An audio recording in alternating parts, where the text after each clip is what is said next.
Yes, twali tuolekedde kyatwese olwaliro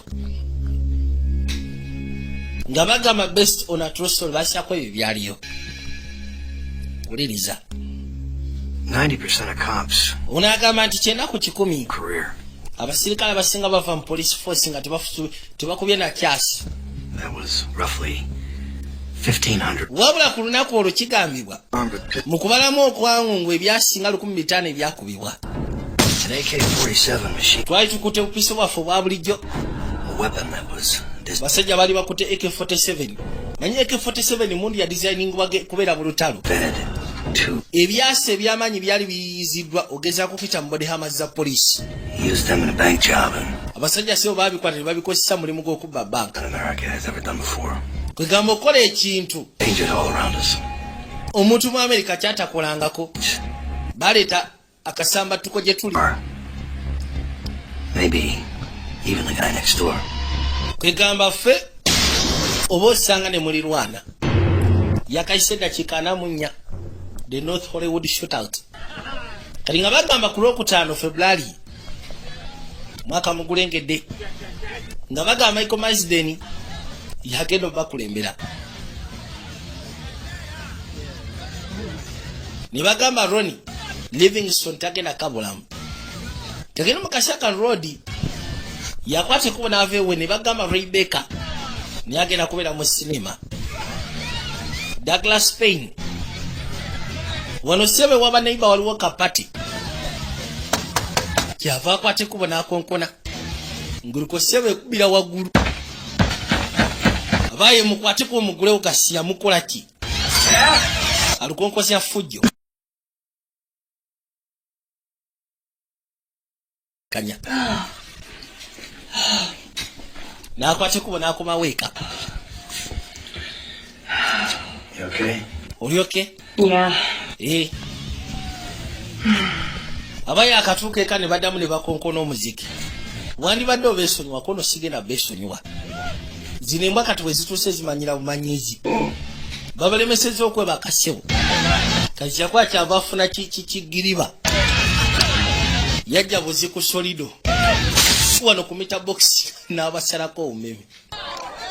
Abajjeko bujja masanyazi nga bagamba Mario Van Peebles naye agenda kubeera mu sinema.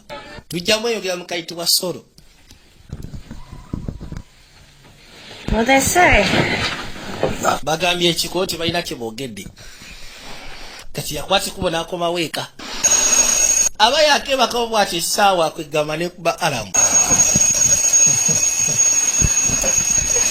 Yakateeka wansi omutwe bw'ati. N'akwate kubo kyava asituka. Kati oseka ki? Bali bamulemesezza okwebaka abadde afunye akasya akawummula. Kyokka ate alamu nevuga ey'essaawa. Nga bagamba William Bistic. Kageno mu kasya kano baakoze Ruda. Waliwo kabaka yali agenda maaso n'okusaba. Agamba Mukama amuyamba asobole okujjukira amakubo amatuufu mwagenda okuyita olwaliro. Alina ne Bayibula. Kyava asooka akajjuzaawo. N'akapika n'akapika. Kati ate Ruda. Wake up, Larry. Wandibadde osituka gwe ssebo. Budde bwakedde dda. Waliwo bakabaka babiri baabano. Oza saa meka. It's the morning time. Make some coffee. Wandibadde osooka n'ofukayo kacaayi. Kale ne bakuze ebbali waliwo omulala agenda maaso n'okwesettinga. Lwoli bamusimba kacaayi obudde bwakedde dda. Kusoma ku mpapula z'amawulire. Waliwo ofiisa gwe baakubye mu mbuga. You know any of them? Yeah. Omumanyi? He was a good man. Yali musaa mulungi. The academy together. Kubanga twayita mu akademi effembiri eya poliisi. So you're gonna mail those taxes today? Yeah. Kati ogenda kwate kuwayitireyo olwaliro nti ye. Genda kukitirako ewa meeyo olwaliro. Nakyakwe kujja muterezi. Yajja akasiibule mu mpola mpola.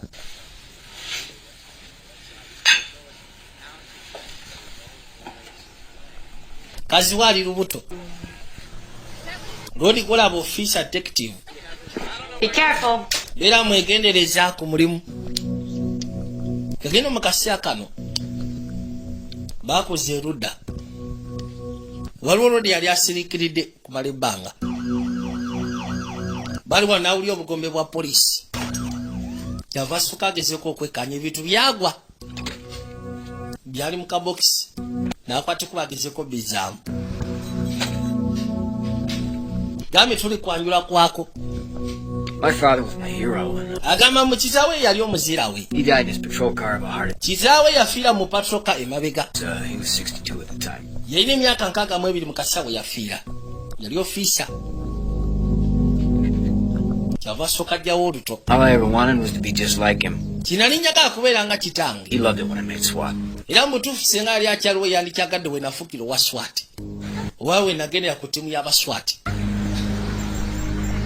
Bagenda bakulaga abantu ab'enjawulo. Waliwo nakyala akeeza otambuza amagujja ye. Kati no mu kaseera kano waliwo ataatunga essaawa agitungira ku giraavu. N'asooka afuna bino n'ayitawo nabyo. N'abiteeka ebbali. Bano babeera babiri ewaka.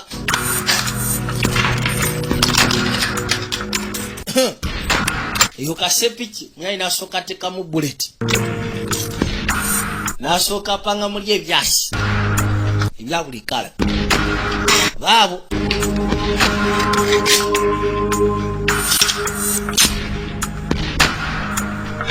laba ekyasi bwe kifaanana.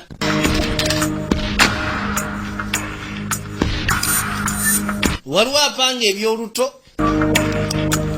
waliwo n'apanga ebyakasepiki.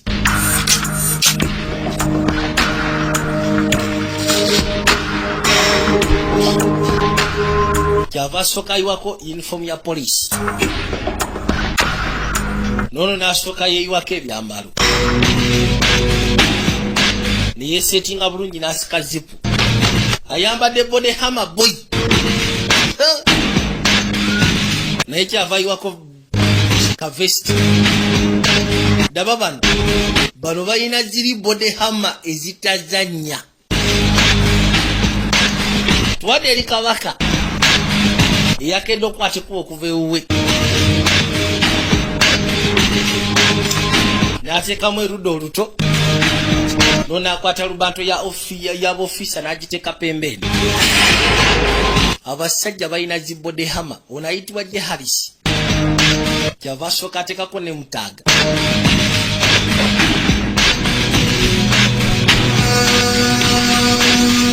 Waliwo abalina bode hammer ziri ezitazanya. Si b'ofiisa. Wabula balina bode hammer ezitazanya. Naye yamala okwambala bulungi nnyo. Bwe batyo ne bakwateko ofulumayo. Daba emmundu ze bakwata AK-47. Bwe batyo ne bazaawo ne bagamba bagende. Weapons and tactics. And we respond to any situation. Unagamba nti ffe ttiimu yaffe ya SWAT. Wouldn't really have the Ekigwayo special weapon and tactics. handle. Tulispondinga eri violence yonna. Era nga bambala uniform ng'eyaba patrol. Babeera bakutte ebisa ebimu ebyawukana ku by'abapoliisi aba bulijjo. Ye ttiimu yali etondeddwawo. Kati eno SWAT y'aba LAPD. Abaayi. Kati kwe ssebo obadde luddawa. Nyina ba possible suspects wano eno. Ono abadde taliiwo.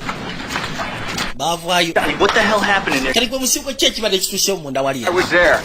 Mbaddeyo. Hey, you gotta take it down a notch. Go Olina ogenda maaso n'okukakkana owulidde. get in the car. Biveeko tuyingire mu mmotoka tugende ebyesonyiwa ebyo. Abadde ssebo amulese mu rumu n'abagwagwa. Mugambe ebyo byesonyiwe tukwate. Past the hour and it looks like another beautiful day in the City of Angels. Kati waliwo katyopa akagenda maaso n'okulipootinga amawulire. Captain Chuck Scott. Ku bikwatagana ne traffic. Tuli maamuka ga Hollywood. North Hollywood. Trouble spots we'll be telling you about in the next update. Bagenda maaso n'okunyonnyola. Clear blue. Wajja oyinza okuyita watali jjaamu. Bye. Budde bwakumakya. And we will have a complete Nga bw'omanyi obudde bw'okumakya ebiseera ebisinga jjaamu akwata nnyo. Robbery homicide division. Unagamba nti yali akola mu sekita y'aba Robbery Homicide Division. We get all the high profile cases. Ebiseera ebisinga ffe twakwatanga emisango egy'amaanyi. Potential. Al Pacino in Heat. Kati nga bw'olaba bino ebyaba Al Pacino mu Heat. Friday and all that. Okitegeera The only difference is that enjawulo eriwo eri nti those guys don't have to juggle 75 cases. abo bagayisi tebalina kujagulinga 75 cases Prioritize. And abo bakwasaganya ebyababbi. my priority was them. Ffe priority yaffe yalinga ku basajja abo. The high incident bandits. Twali twabafunira n'erinnya eriyitibwa the high incident bandits. Erinnya lye twali twabafunira HIB. Make an early withdrawal. Bali sebo baba bakutte kubo kujja bakola kye bayita early withdraw. Ambushed them. Bali sebo bamaze okwambushinga kugamba banki seziwerako. Bakuba abakuma ku miryango. Bakozesa emmundu z'amaanyi. Heart bank job is unheard of. These guys were an anomaly. Mutuufu okusira ku bank job zizonna ze nali mpulidde oba banka ze baali babbye. Bano abasajja baali basuka ku bantu aba bulijjo. We make promises like that all the time. Nakwate kubona ekisikana namwandu w'omu ku mabanka gwe baali basse. That we mean it. Ne mugamba tufe bano abasajja tujja bakwata. Ebiseera bisinga tukola ebisuubizo ng'ebyo. Another armored car.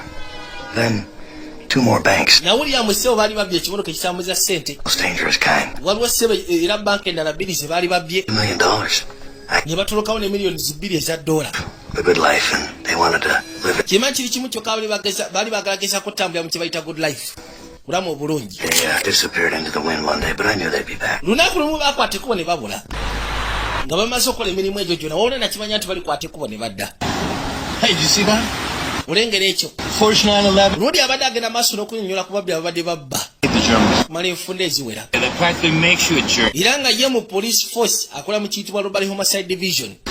Naye nga bakola ku cases eziyitibwa the high incident bandits. I must. Be basajja be bakolako. Bano abakola early withdraw. Bajja n'emmundu ezitazannya. Some of the Mexican girls. I like the girl there. Kati waliwo abakwateko ne bajja bagenda maaso n'okuwaya. Twabye bali ku banka emu nga bagamba Bank of America. Morning, sir. Hey, Louis. Amakya amalungi. What do you think about new wheels? Kiki oyogera ku motoka yange empya kono nsufu. Njagala nnyo gold kono champagne. Color. It's called champagne. Kala gyerimu so bagita champagne eyo. Girengera. Hey, working hard and one day you'll be able to afford champagne. Genda maaso n'okola ennyo tomanya gye bujja maaso ojja kwafudinga champagne. Anti era nange kyesaba gasiya. Bano bazze kola. Kati Ruda waliwo afanda akumba. Ono aba agenda yeeyira caayi. Bano b'ofiisa. Hey, you can say if it hurts. It's okay. Bwe biba bikulumya osobola okumbulira. Kiri okay. Here we go with that whole women can Manyi owoozaho. because of childbirth and years. Abakazi beefula nnyo mu balumi nnyo nga bazaala kyekkyokka. Stand the pain of childbirth, Henry.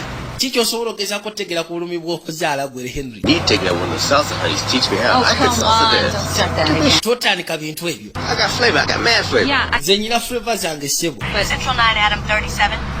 Kati baba bali wano 9 Adam bafuna radio call okuva ku switchboard. 5 Family 5242 Radford. Baba wa address nga babagamba se waliwo ka domestic disturbance.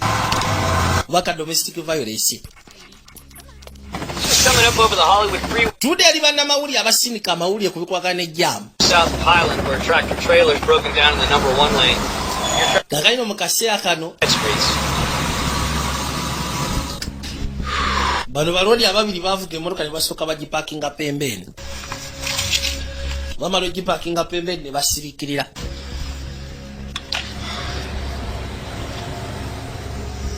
Batunudde Bank of America. Kyava asooka atula ku ssaawa. Late. Waikirabika bali kikeerezi. Naye nga bajja kujja. I'm cool. Gubeera mukakamu ko ndi mukakamu. I'm cool. It's just so freaking hot in here. Lwakuba wano wookya. Try taking 3 of these. Anti kyovula nze mize 3 ku buno. Naawe mirako. Bujja sobola okukakanya. Don't worry about it. Mugamba talina kubweraliikirirako. Kyava akwate kubo n'asooka ayiwayo. That's about it for out here. Now let me show you the vault. I have one key, and Randy has the other. Okay? Jangu okwate kubo okulage safe. Okay. Nina ekisumuzo kimu. Manager naye aba na kimu. Little tool. Balina omukozi gwe bafunye omupya. This is 20s. Ezo ziri 20s. 2 bands. Zino 2 bands. Here. Kiba kiraga muno mulimu daayi. We keep one in here.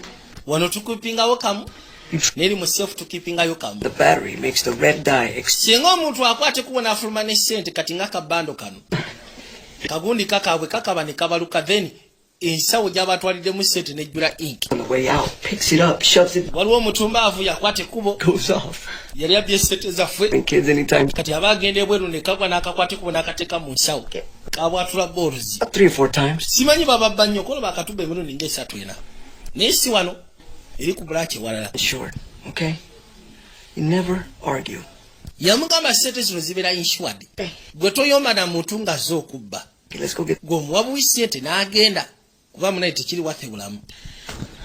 Okay. At that point, I kicked the door. Katwadde bali ku poliisi. I get 7 stitches. That doesn't concern me. Ekyo tekirina makulu. You went charging in there like some freaking John Wayne. Ekintu kyenfaako kiri kimu kyokka mwakutteko ne muyingira ng'olinga John Wayne. Kyokka siraawo n'omuleka mu masekati g'abatumbaavu nga basatu. You're a tough time, son. Your father was a Lieutenant, pregnant. I'm fine. That's Lieutenant kugambye ndi fine teweetaaga kuzza bya kitanga. 1,000 cops in the LAPD, Donnie. And only 60 are good enough to make. Yamugamba ku LAPD police force kuliko abasirikale 9 era abantu 6 be basobola bokka okubeera ku SWAT team. Decisions, the right decisions from here on in.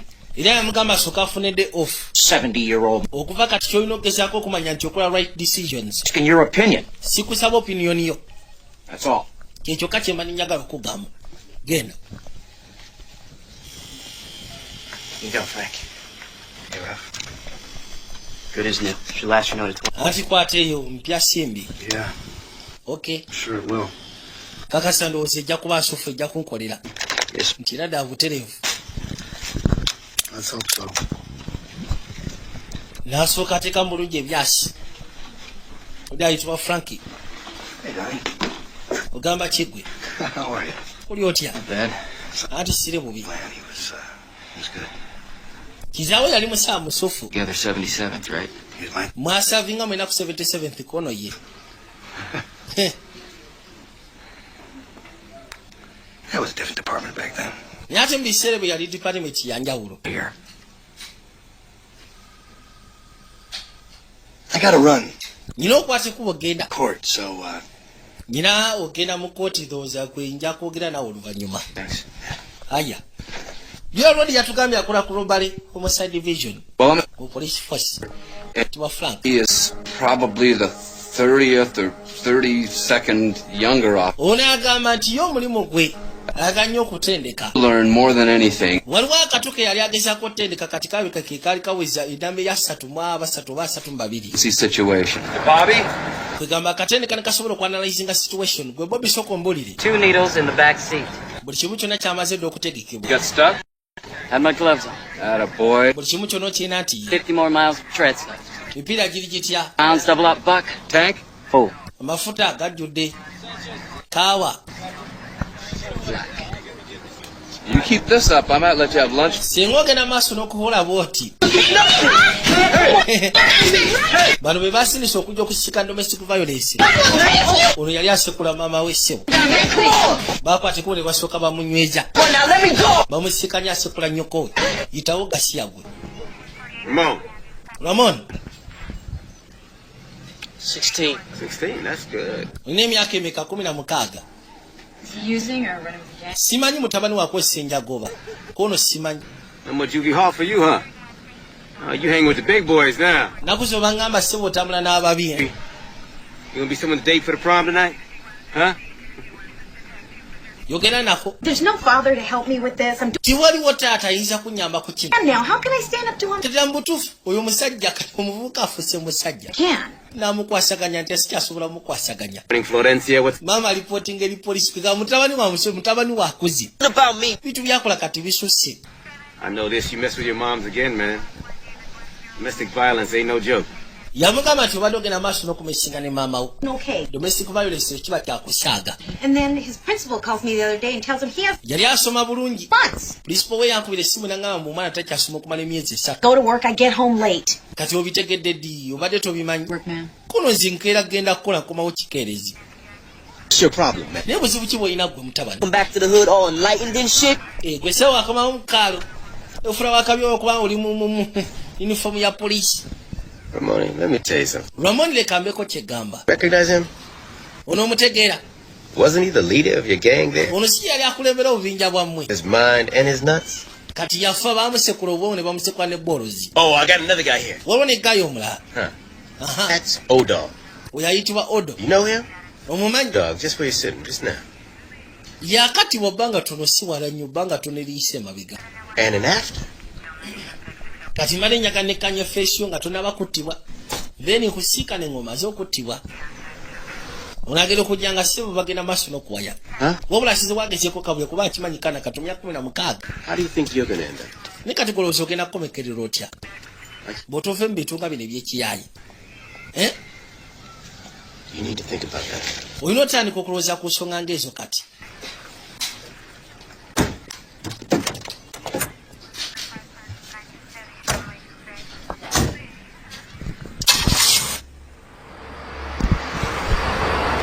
twaddewo abaana abaswami balina ssebo AK-47. Your junkies. Robbing banks in the morning and watching them. naye mutuufu bano abasajja babeera nga banywi banjaga bakwata ekkubo ne babba banka ku makya oba emisana ne batambula ne bagenda ne baddeeko akawungezi ne bekkaanya ki kye bakoze ku mawulire. Testifying in the Cortez case? ogenda geza kutesifayinga mu musango gwa Cortez? Done on that? ki Yeah, the cop. I think he's guilty. nze n'ozoona omusirikale gumusinga 3 cops involved. anti bali basatu tali omu yekka All three of them must be guilty. kale bonna basatu kirabika gye basinga kano kanamawulire You're gonna say anyway, right? Right. si kyogenda okwogera So now you've got a source. kati olina sosi Back in '65 was the Watts riots, then early '70s the Hillside Strangler, and mu myaka gya 1600 eyo byali bituufu 1700 ebintu ne bijja nga bikyuka on their houses at night. Then along came katonda watu these. kabadde kazefuna information kuva mu ye Well, by then we all became a bunch of racists, right? mu 1900 awo It's gonna be a while. we baakubira omuddugavu emiggo 39. ffenna ndowooza tetufuuka balwesi si bwe kiri Big time at Riviera. kati babagamba nti omulamuzi agenda kkerewamuko. All right, thanks. Okay. You know you forgot OJ. weerabidde O.J. Simpson. Imagine that. Okay. I'll tell you what.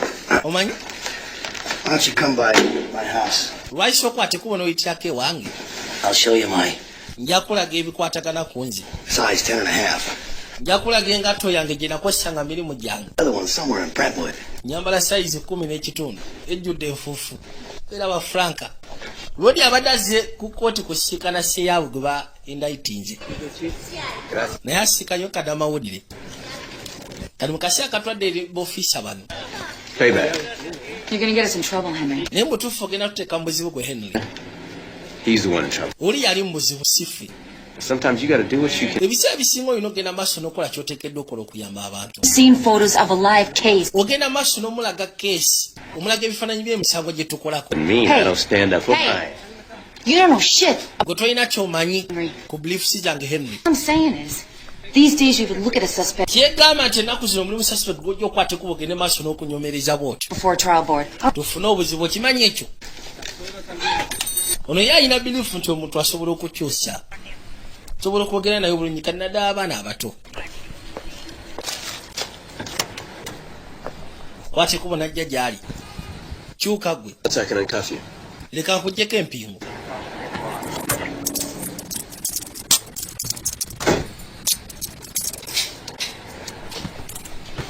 musumulula empingu You hungry? simanyi oli muyala I brought you some food. kufuniddeyo ku byokulya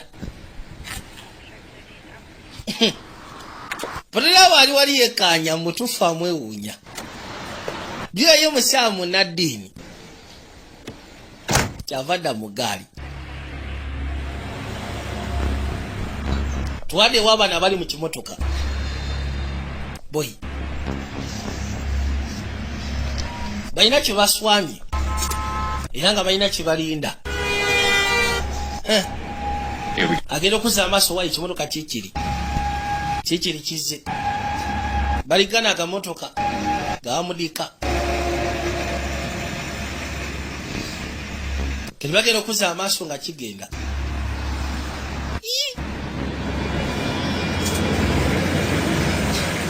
wobadde bakiswamidde kyayitawo buyisi owayi ate kiragawa owayi kirabika si kye twetaaga ekyo twatomedde buno busa bwennyini katugenda kukola tutya Guys set up? ndowooza mwe muli setup tiye It's your turn to buy margarita. buli kimu kyonna kiryoke nti ye Luis, can you open up for me, please? Yes, sir. osobola okunzigulyako nti wali sibuzibu ssebo It's on your desk. bino ebisinga nabitadde ku mmeeza yo Judy. ono yajja akwateko asobole okugulawo banka olwedde bakasitoma balinze edde ebweru aya saawa 3 zennyini n'akwateko okugulira bakasitoma bayingire omanyi ekimotoka engeri gyekikereye tugenda tubba banka I'm with you. nze ndi naawe siina buzibu agambye ekimotoka engeri gyekikereye tugenda tubba banka ne basooka bagateeka tyemba hello Hi, honey. honey Did you get to go back to sleep? osobodde okuddayo okwebaka Nah, it doesn't work, does it? So you, heading anywhere special? kati olina gyolaga ew'enjawulo Good to hear it. You gonna be late tonight? genda kubeera kikeezi ekyo ky'olwaliro Oh, great. alina byagenda osooka okumaliriza I love you, honey. njaga okimanye nti nkwagala nnyo mukwano You're a cop omanyi bw'obeera omusirikale with second decisions and okola kye bayita split second decisions for death. ebiseera ebisinga ezireetera abantu ofa Then everybody else, naye abasigadde the police commission and all the reporters, police commissioner ng'ogasyeko to take all the time in the bannamawulire ng'ogasyeko ensi yonna kega kibatwalira obudde what it is that you did. ne batandika okunenyako ekyo ky'oba okoze ate ng'ebiseera ebisinga gwe batolina kyako olina kusalamu bwangu ddala And sooner or later, mu bwangu ddala how much of that shit can you take? kwegamba kituuka ekiseera nga tusasobola gumiikiriza mbeera eyo That's it. I'm gonna turn in my... n'ogamba owaayi kati webituuse enkooye sikyasobola zigumiikiriza mbeera eno kalina februali nga 28 1997 juya baatugabe basyako ebyaliyo bano abasajja bapakinga emmotoka ne basooka bateekako zino zimasiki bamala oziteekako basajja bawagguufu ne bafulumayo nezi AK-47 They're nice. Yeah, and they're fun to drive, too. waliwo nakyakwate kuba okweyongerayo tambuza maguja agekuza amaaso ng'alengera abasajja kalekero kagenda okuza owaya afande sooka olengere abayaaye bagenda kuyingira banka wabula bakutte embwasi ziri hevwe ono yakwate kuba n'asooka akubira mwenda emwemu Everybody's down! buli omu wansi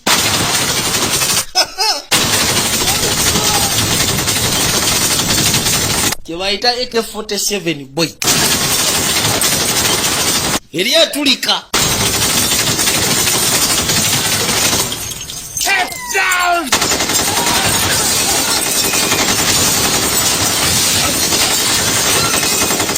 Move and you die!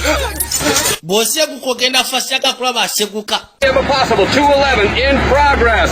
banaye waliwo obubbi obugenda mu maaso ku Bank of America With AK-47. abasaaba bakutte AK-47 boy 211, let's clear this street. All units, 211 in progress, 6600 Laurel Canyon. Shots fired. ne batandika ogenda maaso n'okuyita units zonna eziri okumpi byasi byatandise dde ovuga ne babawo adress Described as large males wearing body armor and carrying bagamba nti abasajja banene bambadde bone hammers ate bakutte AK-47 That day, I was ready to say enough. And then, onagamba nti ku lunaku olwo mu butuufu okukyako ebyo bye nali mpise mu police force nali ntuuse nga njagala gamba kimala kansayininge mbisayininge you can turn your back on. wabula ate bw'omaliriza n'ofuna call oba tokyasobola kiddukamu Stay down! Attention all Valley units. attention all available units waliwo obunyaguluzi obugenda maaso Officer needs help call is the most important call you can get. onagamba nti singa ofuna call okuva ku switchboard Trouble. yekola eba ekyasisa okubeera ey'amakulu gy'osobola okufuna Yeah. kigaba kusindika information ne bagamba nti ofisa bali mu tabbu PD was family. My dad was nze mu biseera byange ebikadde years. kitange Died when I was very young. mama wange yafa nkyali muto n'ensigaza kitange yali ofiisa State. kati LAPD b'ofiisa banne bakwatanga ekkubo ne bajjeeka ne bafuuka bakika kugana ne bafuukira ddala bakika That means your family. so that kati wawulira ekintu ng'ekyo nti nti waliwo tawo oluguddwawo abasajja basekula bulabula n'ebisigadde oba omanya nti famire eri mu ttabu kati jjukira ali ku swati yakwata ekkubo najja erudda kyava asooka atumira abaana bayitewo tibalina budde bwe batyo ne basimbula swat special weapon and tactics.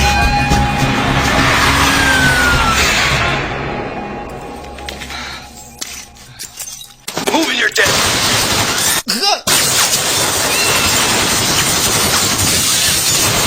Kasonda watu. I did 2 tours of Vietnam, and there's 2 things you never forget. Katuna gamazina lingaze ko mu Vietnam emirundi ebiri. And the sound of a Ebitu bibiri byotasobola kwerabira. machine gun.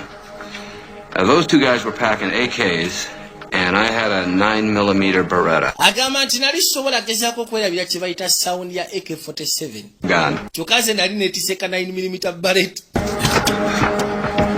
15A39.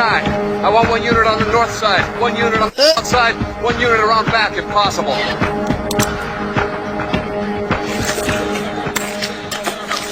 Hurry up.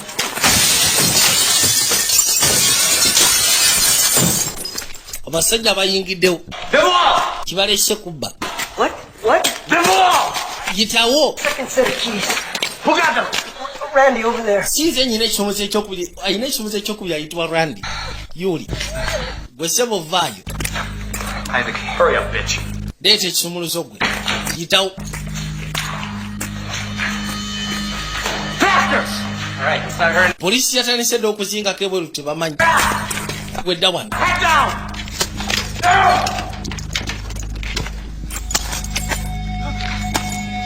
Head down. Huh? Bali serious.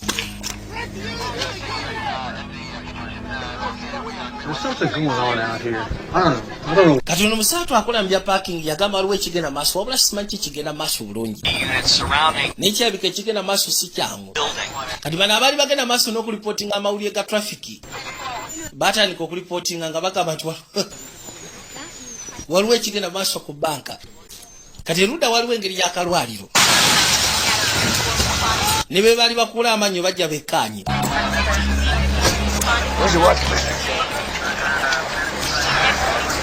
Lodi yali atuuse ku sieni. Gino gye misango gy'akolako. Era nga yagambye nti bano bayitibwa the high incident bandits. Yakola mu Robbery Homicide Division. This is 15L. Tibatera gezaako kufuna misango bwe giti. Wabula lwe baba bagufunye gubeera muzibu Kamala. Tegubeera gwa muzannyo. They know we're out here? I'm ringing the bank manager's office, just no answer. Essimu ya bank manager yakyabika teriko bulungi oba teryakwata. Manyi? I want containment on the rear of this building. Right. Yabagamba bano abasajja bagenda vaayo mu ngeri y'etabo Kamala bagenda fulumayo nga bali heavy. Oli yagamba ekizimbe enyaga tukizingeko kyonna syaga bakwate ku bufuluma. Syagala muntu kuyingira munda ate syagala muntu kufuluma. Muwulidde? Aya. Ono yagamba basooke bagoba civilian ku siini bonna baveewo. Nti kale. I'll let you go on one condition. You crazy? You heard the radio? There's bank robbers everywhere, man. Gwe ngenda kuleka. That condition is you stay your ass in school. Njagala okakasa nti bwe mba nkutadde ogenda sigala osoma ebitabo. I see you got the cross and the crucifix. Kiraba oyina omusalaba gwa Yesu. Anti ye. All right. Kale. You take this. Ngenda kusaba okwateko ogende ne Bible. Yeah, take it. Gitwale. Man, what am I supposed to do? Kati mutuufu ze Bible ngenda gikozesa ki? Whatever part speaks to you. Kati naasoma paati kikono paati yonna eyogera naawe gy'oli gy'oba ogenda maaso n'okusoma. Mom again? I got her number, she got mine. Bw'okwate kuno oddamu osekula nnyoko maama wa ayina essimu yo nange nnyina eyiye. Bwe naakwate kuba okujja ojja kifuna nga kyokya syagala okomekereyo mu kkomero owulidde va wano genda kasya dduka genda genda.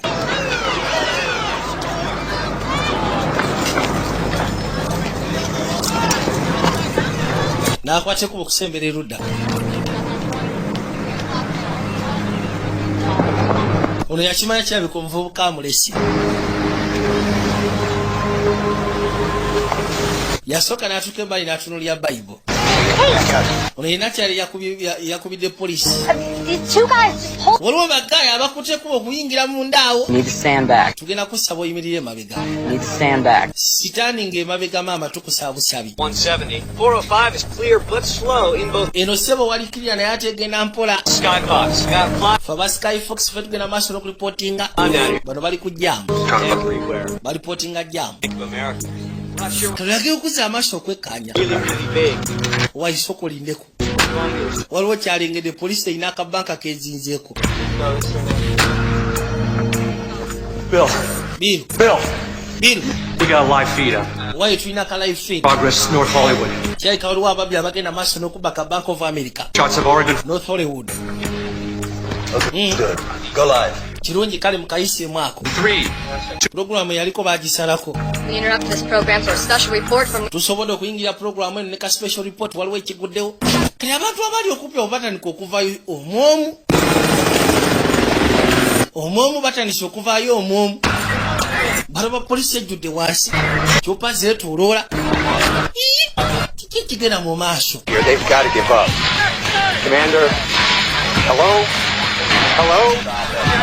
Ono musala twageza kuyita ku radio kola wa. Barodi bayitawo. Wa ensindika Vambi box kwate kubodde mu sefu gula waneeno. Twagala nsimbi teeka mu kisawo ekyo. Ninga sikwe gusoose.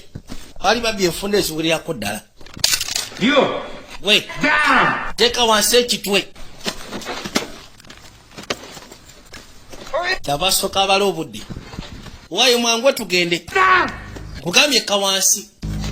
N'okusija kwa kiseti yabwe kirabika na bagwira. Yangu ateeka mu sete tugende. Kati bano balina akaduuka we baatuukira. We got a major incident going on. Tulina ka major incident akagenda maaso across wali eri ka bank. Tugenda kusaba tukozese ku kifo kyo nga post. Okay. You can expand that perimeter right now. Kati bakwate kubo ne bajja. Tables here. Bamaze ofuna schematics za bank. Wache twanise blueprints. Hurry up! Aya. Don't look at me! Gwe siakala ontunuulire. Apparently in the Kujja ng'oyagala kufuna kibalula. people are in the bank at this time. GM Kelly, we'll get back to you as soon as we have any more details. The directions on the American Pacific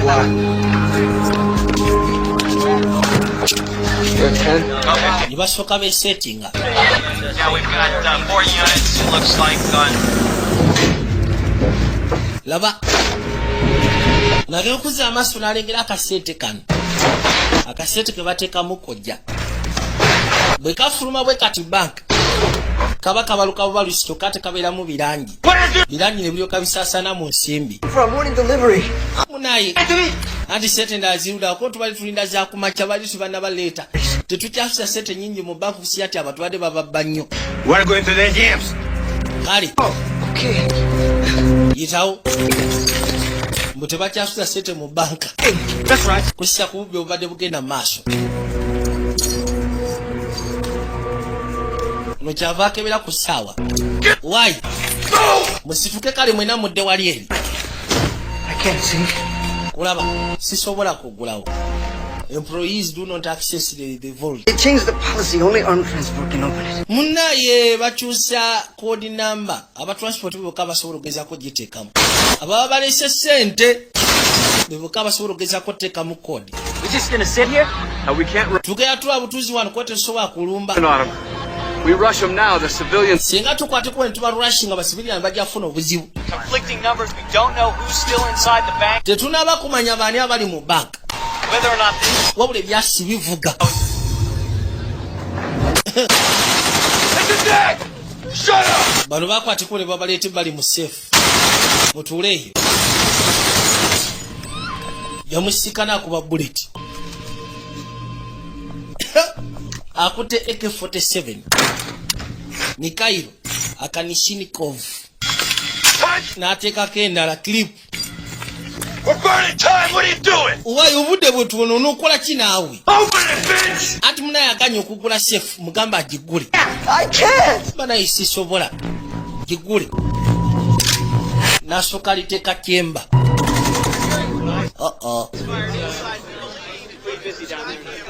bawulira byasi munda kati no mukasya kano bonanga baswami bakakanya omuyayi yakuba sefu ebyasi onagera okuza amaaso ebweru ng'obuduuka ebbali bukalu poliisi ebaswami oba ejja tugende ebintu byabinonesa edda naawe jja tugende gwe gitawo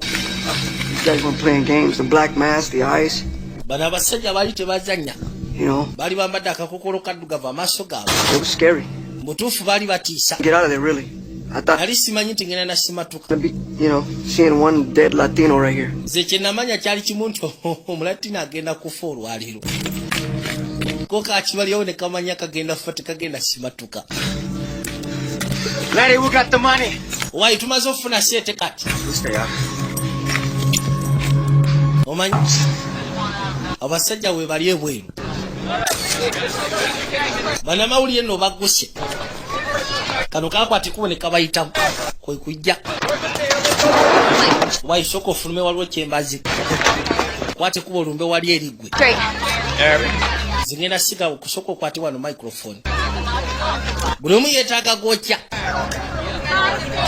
ono yayitawo n'asooka ayingira ebbali mu vita akutte no kamera oyinza okwokya akutte mbwasi alinga akutte ekizuka gwe kyuka genda ogenda fune wala gyogenda okuyita nyina meeting mu dakiika 10 mundaawo meeting yo tetukwatako kwate kubo kyuse motoko dema begagasiya yanguwa dema bega kalira mukazi ono anjagaza ati abino byekyagala nzize mu meeting kyokka nziza mabega laba tugendagenda maaso n'okumonitaringa situation kati n'abagwagwa bafuluma wabula bambadde zibode hama ziri enka buno bu 9mm tebusobola nakuyitamu ate bo bakutte embwasi ziri heavy kwe bafuluma ebweru batandika sumulula bullet nina kyakyamukwata mugu oyo nayitawo agudde obwedda bamugamba ave ku siini nga tawulira tena abasajja bafulumye ebweru wulire emundu wulire embwasi mundu nkola ya murasha AK-47 mama nyabu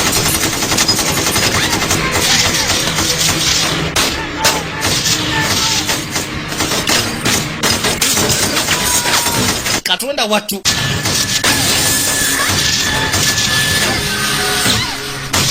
eriboye kuba bullet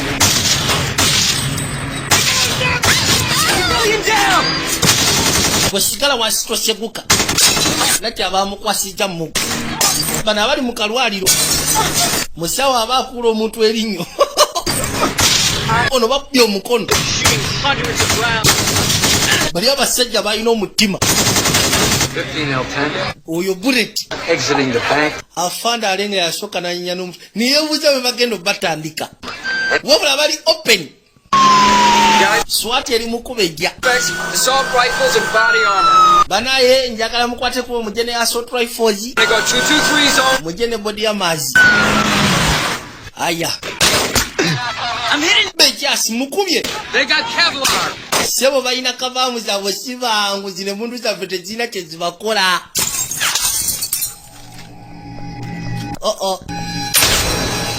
bejasi yenyenya mbwenyinya wabula ye bwekwasa muganda wange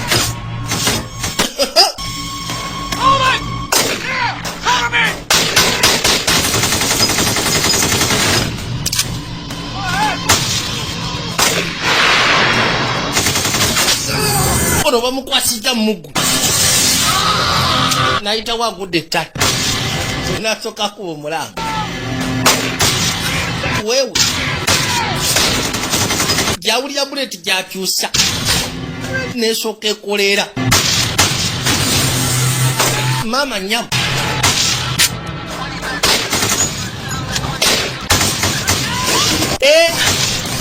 twafudde dda ono bamutwala kaasa bano abasajja kyayika bagudde wusya ku ngeri gye bakubamu ebyasi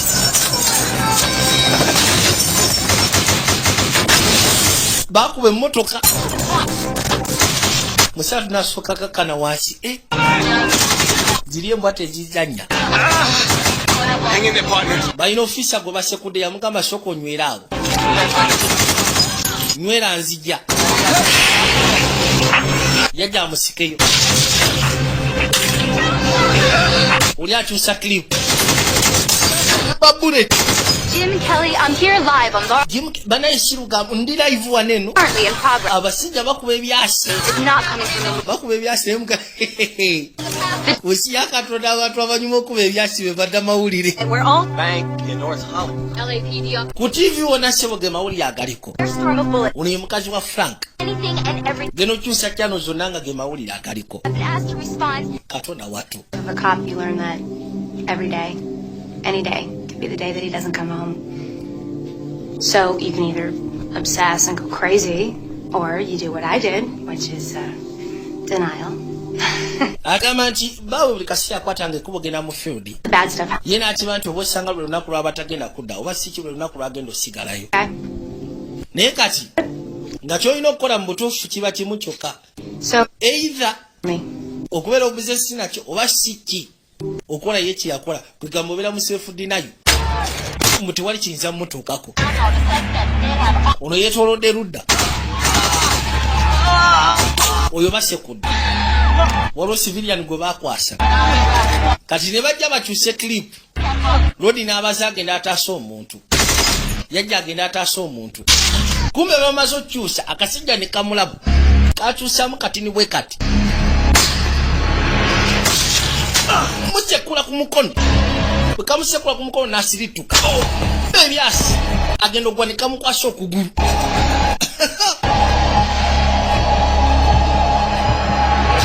musatu eno ali ku ttaka Help a civilian has been shot, civilian akubiddwa ofiisi asekuddwa but he appears to be seriously hurt. kyabika ali seriously hurt kwegamba alumiziddwa bubi nnyo buleti afuuse buleti abasajja basumulula ebyasi baali bazisebo ne clips eziwerako ammunition eziwulirako ddala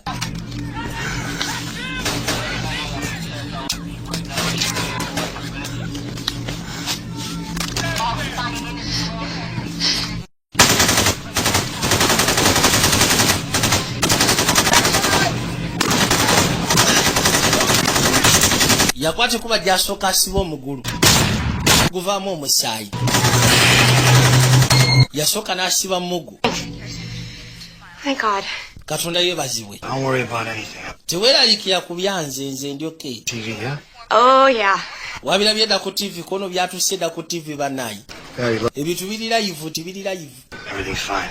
I'm all right. naye gwe tulina kweraga buli kimu kyonna kiri fine I'm not worried. nze ndi bulungi No one's worrying. Okay. anti serayikidde Be careful, okay? ndi wano ndyoke wabula ekikulu kyabina biramwegendereza amanyi bawe kesi zakolako yeno kesi ezimu ku ezo kwegamba ez'amaanyi zakolerako ddala Are literally being ripped apart ez'aba high incident bandits through the car.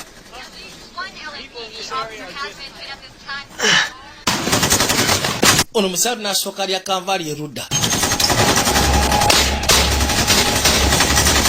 bakubayokko kasajja ne kakyusa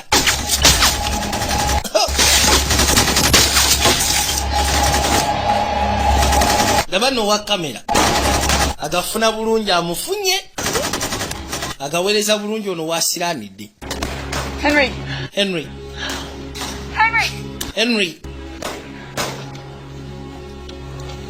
Nicole, why don't you do me a favor? niko lwaki tonyambayo ekintu kimu kono kyonna kyoyagala You go ahead and pray for me. wandibadde onsabira I already have. ekyo kyonna kimaze dda All right. okay then kati tolina kweralikira siina gyendaga oba omaze dda okusabira abaswat bali mu kkubo Command post is 43 David. I need someone on tack 1 right now. ndaba nno obuzibu bayitidde kalwere baguse ku northern bypass nga ssebo waliwo kajjaamu PTA. Frank, I'm about 10 minutes out. I'm gonna need someone to walk me in here. butuufu ngenda kusaba omuntu anyambe eddakiika 10 zembuzaayo otuukawo naye Body armor, AKs. It looks abasajja balina bodeyama balina zi AK-47 yatemera wano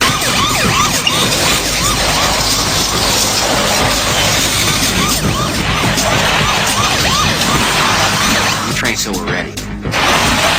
And that way what we do, it's automatic. We don't have to think about it. It's second nature. It just comes instinctively. Onagamba nti ffe twolire twali batendeke basufu. Era ng'ekintu kye twali tulina okukola tetwalina kuddawo kwegamba kiddawo kirowoozaako nnyo. Kyali kijja buzi instinctively. Firing non-stop. Wai soka tudde munda. Base kule byasi ne basoka bakwateko okudda munda mu bank. Kati baze ku reloadinga. We got these. Yeah, right. They got nothing but it. Tuina zino ntiye. Ate boti balina kyamakulu kye balina okujjako obumundu obutonti butereevu. Civilians are lying wounded, some critically in the Civilians waliwo abalumiziddwa. report of another uniform officer that has been Waliwo officer ali mu uniform ali erudda. We can't wait for SWAT. Mbutufu tetugenda kulinda SWAT tulina okuyamba ku bannaffe. Ono yakwate ku bajja ayambe mu ngeri esoboka yonna. Bleeding. What? You're bleeding. Okimanyi nti gw'ovaamu omusaayi onagenda okwekwatakwata nga bamuyisaako erudda bullet. Konoza endyoke. Earlier, Kati bakutte kuba okudda munda ku reloadinga. in a routine vehicle stop, Sergeant in the Glendale PD found an AK-47. Unagamba nti bano abasajja boona basebo baali bakwatiddwako emyaka ng'ena emabega. Jail for 6 Waliwo ofiisa eyayimiriza ekimotoka kyabwe agenda okwekkaanyanga emabega waliwo AK-47. months back. Ekyewuunyisa They're returning baabasibayo emyezi 6 ne bamala ne babata. ship. Looya waabwe n'abawolereza eri omulamuzi n'agamba nti babaddize emmundu zaabwe mu balina ozitunda basobole osasulira obumenyi bw'amateeka okubaawo mu nsi yaabwe. Kati gwe teebereza ebintu Thanks, no thanks.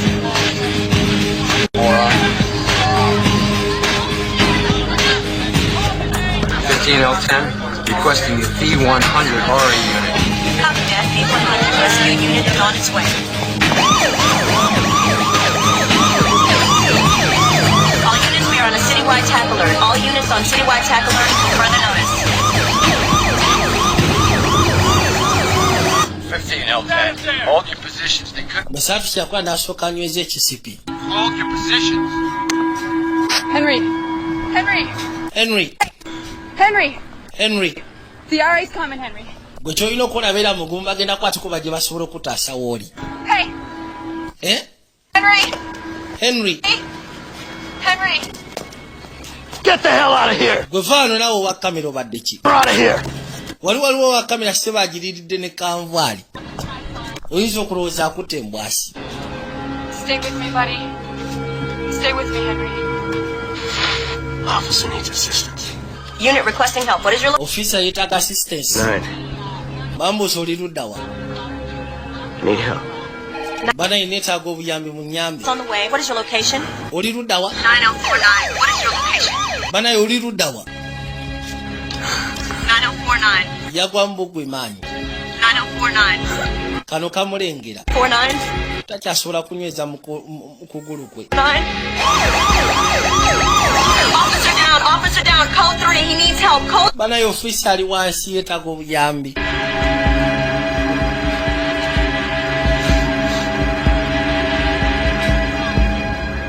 Hey! Gwe, We gotta get that man out of here! tulina okuyamba omusajja oyo aveeyo. What are you... Mu bwangu ddala. I'm gonna take this car! Ngenda vuga emmotoka eyo. Wait for me! Njeetoolole gwe nninda awo. Ngenda vuga emmotoka yeetoola akwateko basobole otusembera wali eri. We're coming for you. Anti nyweramu naye tugenda kukima wooli. Beera mugumu. You drive. I'll cover. Just create enough chaos and we're bound to slip through. Right? Tumaze okuliyetinga chaos ewerako ddala tugenda kuyita mu buyisi. Right now, the sub's Kikale. still inside, presumably. Police have not begun to move in. They're still behind their vehicles. You know, Officer bakyali mabega w'amamotoka gaabwe. bank. Oh, shit. Hey, you make it out of this alive, you ought to ask them to waive your balance. Bwe tuva oli yali agambule bwe tuva wano mutuufu kyetaaga batwongere kasaala. Safe house tonight. I'd rather die than go to jail. Tugenda kwati kuba tusisikane mu safe house ya. Kono nze nfa nga sigenze mukomera. Kono totya teri agenda kufa. Aya. Kati bamaze okulirodinga. Ne basooka bagateeka kyemba. Unakwate kuba agenda ataaseseya. Musatu asiranidde wanagwamu omusaayi. Ndowooza omanyi ekyokola. Kati baagala kufuluma. Bagenda. Wait, hold on, man. Ne badda ne bafuluma. aya neddamu neseka buto.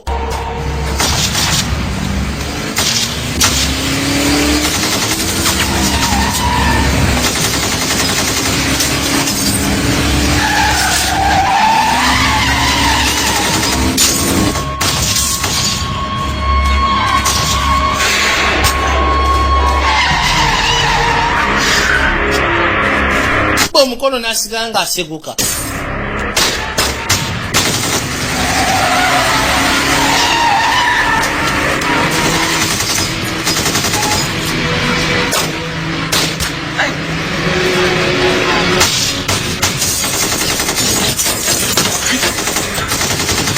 Tebakoze akayumba ka sikaali. Bo bakulaga nti bagenda. Underway, and despite the gunfire, the officers scrambled out of their car and pulling another policeman to safety. It's just unbelievable. I was driving directly. I was at a point where it was out of my hands. It wasn't in my control anymore. Mbutuufu nyina we natuukiranga buli kimu kyonna kisuseeko nga tebikyali mu kontrol yange. Over 50 or 60% of your blood. Kegamba nga bw'oluzinga tugeze nga 50% oba 60% ku musaayi gwo. I went back to a place where I remember chasing a suspect. Agamba nti yajjukira mu biseera ebikadde alina suspect gwe yali agoba. Bajja badduka. Bw'atuuka erudde n'asooka amuweereza ebyasi. Went for cover. Tiyakola n'asooka alyamu kanvaali. I guess in some ways maybe I stayed. Wabula ndowooza mu kulya kanvaali yange nalwawo. By the time ngenda okukwata kuba okuvaayo. Actually turned up, robbed some folks. Ng'omutumbaavu yadduse. Kyokka ate gye yaddukira yakwata kubo n'abba ate n'attayo n'omuntu. Maybe you didn't do your best. Kati okuvula ne ngamba nti oba osanga nali sobodde kola kisinga kyange. Got hurt. I guess I knew that on. Kwegamba navembe yamu awo kati ni omuntu nattibwa ku lwange. Fellow officer. Kati bwe nafuna omukisa guno ne ngamba sigenda kuddamu gezaako kuvembeya. Didn't get away. Nindaba ofiisa wange ng'agudde ku ttaka n'esalamu kwate kubo ngende mutaasi. Incredible! I gotta tell you, I am watching this. Bwe nafuna obuzibu obwo. Can't believe it's happening. Agasijja se oba gasekule kikyekukamu katindi. Kati no sente ze baamuteredde muno zaabaluka. Ziri esigadde ne bazisiga langi. Ziba tezikola. 50 cops outside. Abasirikale 5 abali ebweru. Strolled right back in. Abasajja sebo ne bakwateko ne badda munda. Nga tebafaayo. How's he doing? Kati akola ki? Whoever put that dye back in there is gonna be dead. Ono basekudde. Man, total disregard for life. Kwate kuba nasooka dda munda. Onagera okuza amaaso ekisawo yamanya bumanya. Yamutedde mu sente enkyamu. Yamanya bumanya kakomewo atuse. Yaggalawo seefu. Webyasi ku seefu nga tebiyingira. As the gunmen continue to fire at the police officers as they try to make their getaway. Dozens of officers and civilians have been wounded. Officers abawerako balumiziddwa ng'ogasseko n'abatuuze. Ono yafuluma ne banayiga mala gakwata. Tegajja kubitako nga ndi wano. Absolute war zone down there. The firing continues.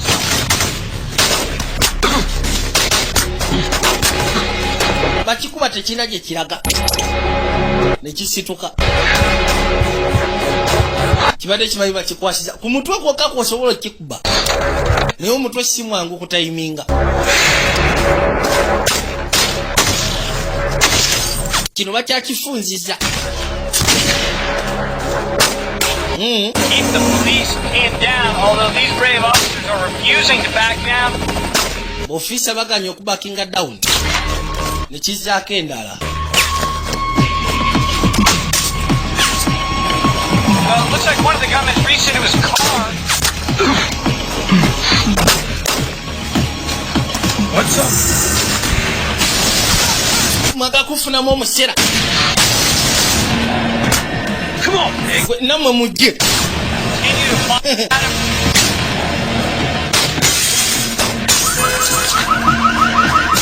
Bakikuba akuba. bakiremeseza obulamu. Abaswati banoonyeza panya. 43 David, we are eastbound in an alley heading toward Laurel. Should be there in 2 minutes. Tubuzayo mawuzi 12 mu dakiika tugenda kuba tutuuse. The policeman's return fire doesn't seem to have any effect. Ekintu bakikwabula tebakiteekako obuzibu bwonna. Kisooka kiweze abakyopo. We're gonna have to get out of here. Waayi tulina osooka okuvaako wano akasajja kagatutta. Get out of there. Muveeyo mmwe. Babaga baveeyo kugamba. All your ass around the corner to B&P guns. Grab as many semi-automatic. Kwate ekkubo ogende waliwo akaduuka akatunda emmundu bbali. Funa emmundu zonna zosobola ofuna automatic weapons. Kine wakyo kyafuluma. Aya. Ne batandikira bwe badde bakomye. Oli yadda mu mmotoka kati no njagala olabe. Kambe basyako ebyo ebyaliyo. Olwo bamukwasiza. You drive, I cover. Kati pulani eri bwetu gwevuga nze kapalinge. Bwe totya. Sebo kiwe kigatambula butambuzi ng'oli avuga. Emabega wali ebikozesebwa. Kisooka kijjayo endala.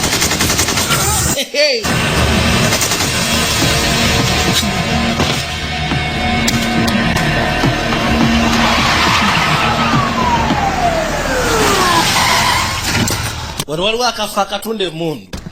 Just continue to Baakwateko ne bajja ebbali. Abaayi. no effect at all. Hey, Guns, we got a situation. Gwe Guns tulina embeera ndowooza ogirabako ngirabako TV. Some semi-automatics, what do you got? Twagala osooka otufuneyo semi-automatics. Anti waliwo eno. Ejja sobola okukolera. Waliwo n'eno simbi. If you really want something special, bw'oba oyagala ekintu ekyenjawulo.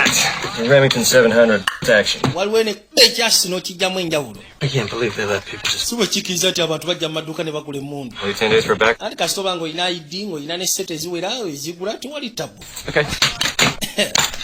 Mutuufu teebereza mu Amerika waliyo amaduuka gatunda mmundu. Gali awo ng'oli bizinesi y'okusuubula mmundu. N'aguza abantu. Kati bamugaa sooka otusimba ezo zonna. Lodi yamanya kimu kati ali mu ssente. Simanyi nti oba naffe tulituukako mu nkulaakulana ng'eyo. Nga wano tulina busitowa butunda mamundu gokka.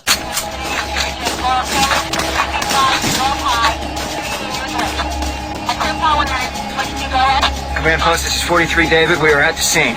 Let's go. Tutuuse ku ssiini. Kati abaswati baali batuuse ku ssiini mu kaseera ako. Possible third and maybe even a fourth suspect in the bank. Basajja tebabalengera bwebakuttewa. Okay, yeah. I want you to grab that armor car. Sooka ogenda ofuna ekiri ky'amadika. Got it, go. Tugenda kikozesa okutaasa abalumiziddwa. We have 2 suspects heading eastbound. Tulina abasuspect bakwatako okukirira eri mmanga. Suspect inside the bank holding hostages. Shots have been. Tukiwa nti waliwo owookusatu alabika okubanga asigadde mu banka ng'akutte abawambi. Kubanga ebyasi bingi obwedda bituwulira munda mu banka eyo. Ono si bamuggyeko emmundu yamanya mu butuufu olwaleero afudde mu bwavu. Kati ani agenda okusasulira?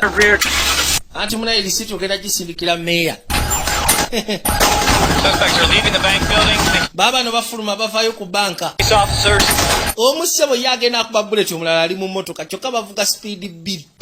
Tebalinamu wadde okutya tebalinamu wadde okweraliikirira. Wood Street. Teebereza. Pulling out on. Going east on Archwood. Quick, out of your way!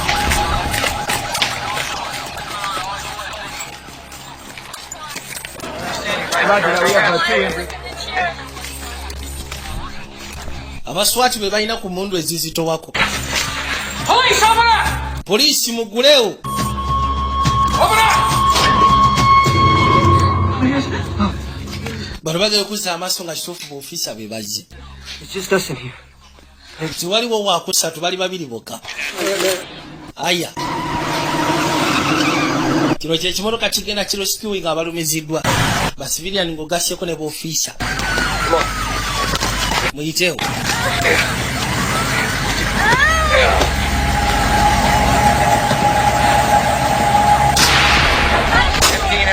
Officer advised. Get a clear shot of the suspect eastbound on Archwood from behind the supermarket.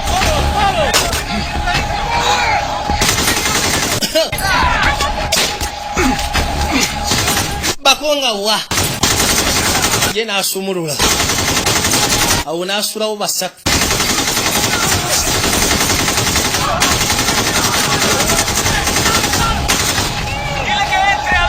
Bajja babitaayiza naye muganda wange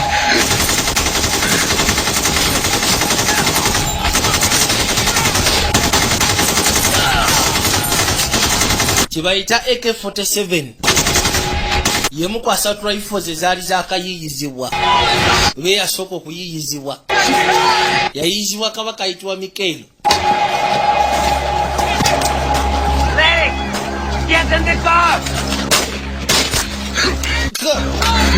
Get in the car! Oba yeyingire emmotoka katono biralisa omubuzaabuza seyawa mugamba yingire emmotoka wabula kati yatandise okubeera stranded. Yayitawo n'asalira wali. Njagala abaofficers babeere mu buli nsonda bano abatumbavu tebalina kuvaana olwaleero. Nagekuza amaaso ng'emmotoka egenda ekimu kidduseeko kyakuba kyava asooka ayita erudda. Number 2 suspect driving the white vehicle headed east on Archwood. We've got number 1 suspect on foot. Number 1 is behind a long trail. Kati obuzibu obuli ku AK-47 bw'ekyamuka yeekyanga ono yasooka n'agijja ku kakiripa akasooka akasepiki najja ateekeko endala wabula egaanyi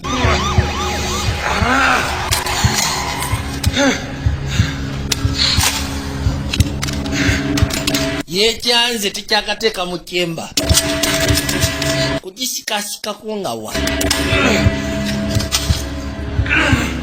eyo n'agiwummuza wansi.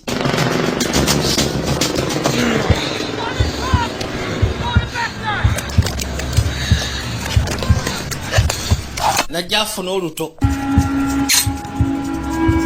teeka kyemba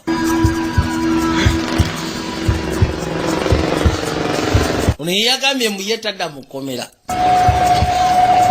kama mbaya ni mbaya ye ssebo tadda mukomera.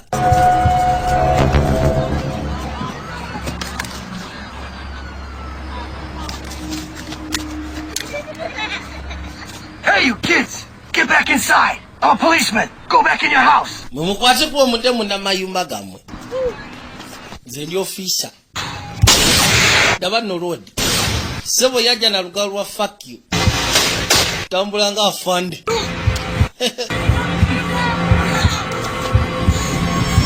Ono yakiswama.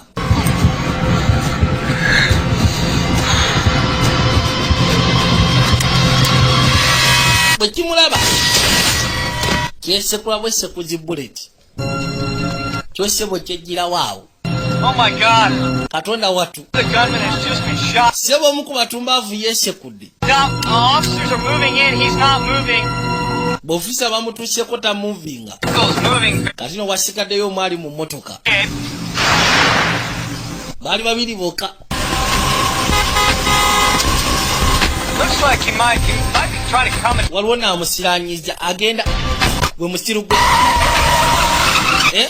Omuyaya weta akamotoka. Agenda okuza amaaso nga siyamufu. Mwembase. Muliwa.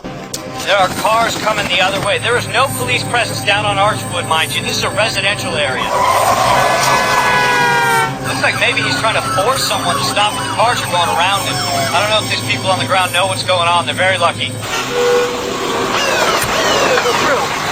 Can't go through. Hey, hey. Gwe sebo. Are you riding $10? Onagera otuuka wano sebo ng'obuzibu obuliwo kajjaamu. Hey, look. Get $10. Sokoleke. Alright? Yasasula ono bakisi biri amwe kano mwabatwalire mundu. Twalire bafane bwasi. Block the street, damn it! Mugale street mbwa mwe namwe.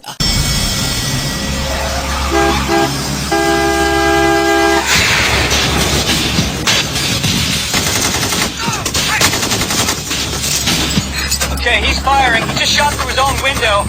The victim is running down the street. It looks like he's okay.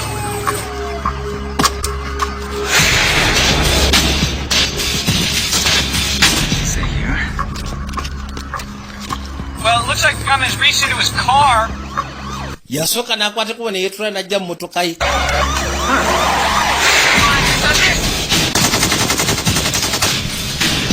Kaina abaswati baguse. Gira nabo kati bayina ennene. Ayina zino bayina M16. Ayina AK47 bayina M16. Onagero simbule motoka okwagala ogitandika nga yekyanze. Maybe he's stuck or something. Kyabika ali stuck. Come on. That's the guy who's calling the shots. That's the guy who decides where and when it's going to happen, how it's going to go down. And that can't be the bad guy. Agamanti. Sebo. Banai. Suspect you. Kati njagala owulire M16 ne AK47.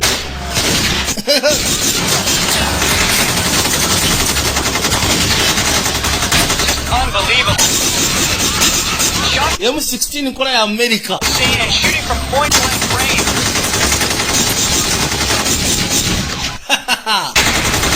Aya.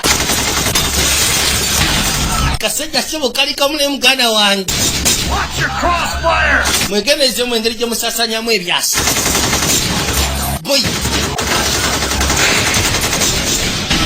Kali kamu wabule kafuse ekirala. I got you covered.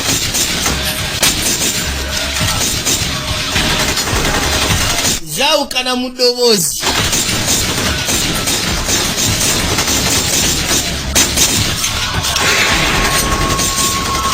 Nasika.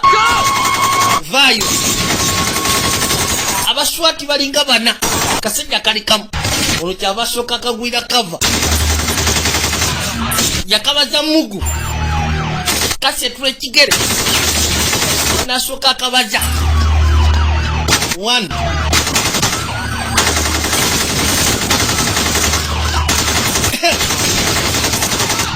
2, 3, 4.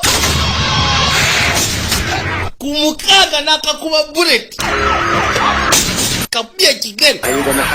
Mugenda kwekwekei. Nayo nasooka aweerezaayo. Nasituka. Abayayi ne bamube vivi. Bevivi. Kugulu bakuvunziza. Nakakana. Hala. Bamukubye vivi emirundi esatu. He's down. Wayo omukyala akakanye naye muganda. On him. Stay down. Do not move. Wayo sigala wansi tosekuka gwe. Sigala wansi oli mukwate. I thought to myself, here we go. But, you know, those are moments when your training kicks in. You get scared? Yeah. You stay scared? Better not. Yagamba nti sebo waliwo we batuukira mu situation. Nalabira ddala nga kyayika bawedde n'agamba kiwedde. Ni n'agamba olwa kasiyasi we katuukira training yo n'ekugwamu ne kuyingiramu. Ubeera otidde naye nga tutolina sigala ng'otidde. Ebisigadde bitandika kwekola bwekozi. Bw'oba oli mutendeke mu mbeera ng'eno. Abasajja bakuba ebyasi. Bagamba okussa ku byasi ebyakubibwa. Mu byaddala bakuba ebyasi ebyali bisukka mu 2,000.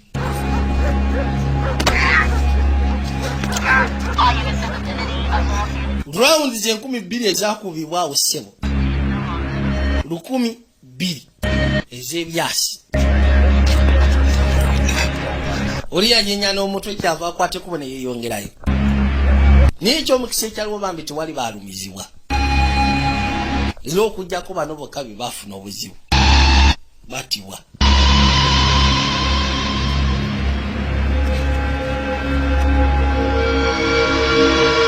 Baakwate kubo ne basooka bamuggyako akakookolo. Baasekuddewo n'amagulu. Ngeri ya kikomando Kamala.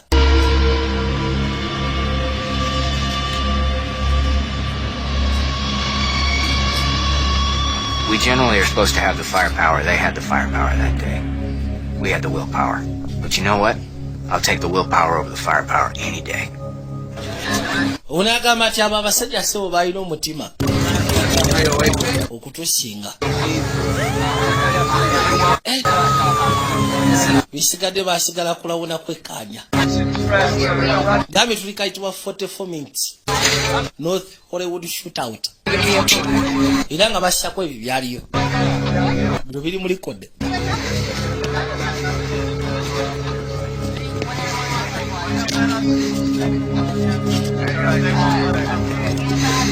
ng'ageekuza amaaso kyava alengera kali akaboyi ke yawadde ka Bible kaswire ke yabadde asimbye ka Bible. Think about it, the kind of firepower we're up against, that we were outgunned. People talk about being lucky, where you're lucky that onagamba nti okussa ku byasa abasajja bye baali bakotte that luck is perfect. mu butuufu abantu batuwolezanga timu mbutwali ba mukisa And then you can be lucky. And I was wabula nze kitange yaŋŋamba nti singa obeera mwetegefu that day when you think about it, the only ng'osobodde okugezaako okwetegeka bulungi suspects were the best. era ng'olina n'ekyokusalawo then osobola okubeera ow'omukisa ffe twali twetegese era nga tumanyi n'ekyokukola kikyatufula ab'omukisa basibiriani bonna abali mulumizibwa bali batadisobetika nakyalo ono bamusimba magujayi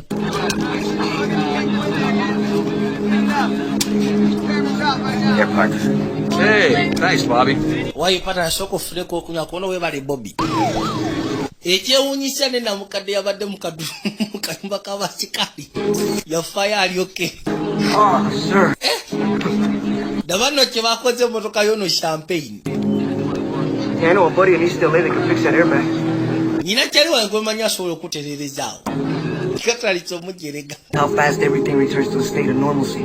In fact, the very next day there was a line of customers outside the bank, and one of the customers was complaining how the bank didn't open on time.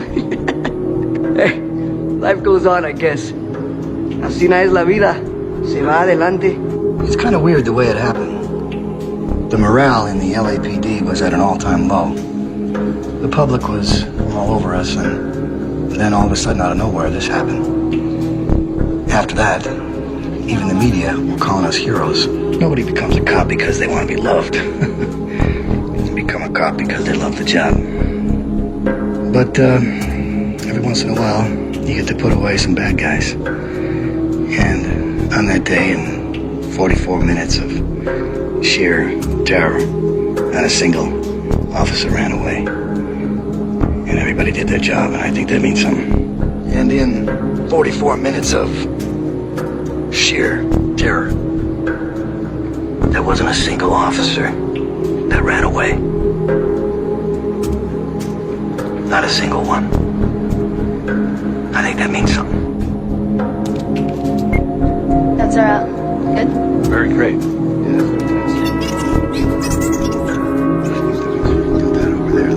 On Friday, February 28, 1997, the Los Angeles Police Department experienced a day of terror and remarkable heroism. The North Hollywood Bank shootout will long be remembered as one of the country's most shocking displays of criminal behavior and an outstanding example of professional, heroic law enforcement.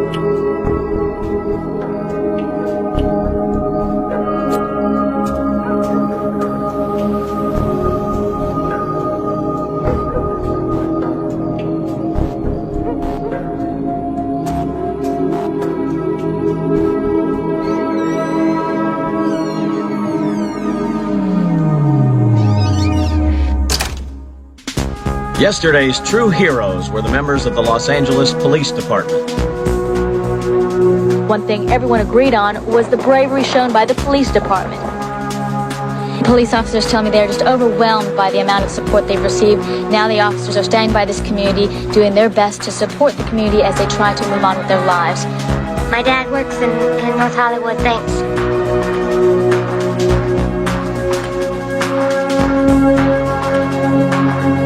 It's nothing short of miraculous that no one was killed.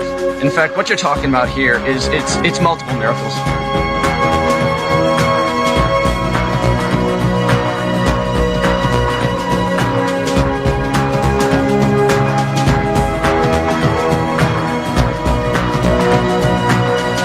For actions above and beyond the call of duty, 17 LAPD officers were honored today for their heroics during the 1997 North Hollywood Bank shootout.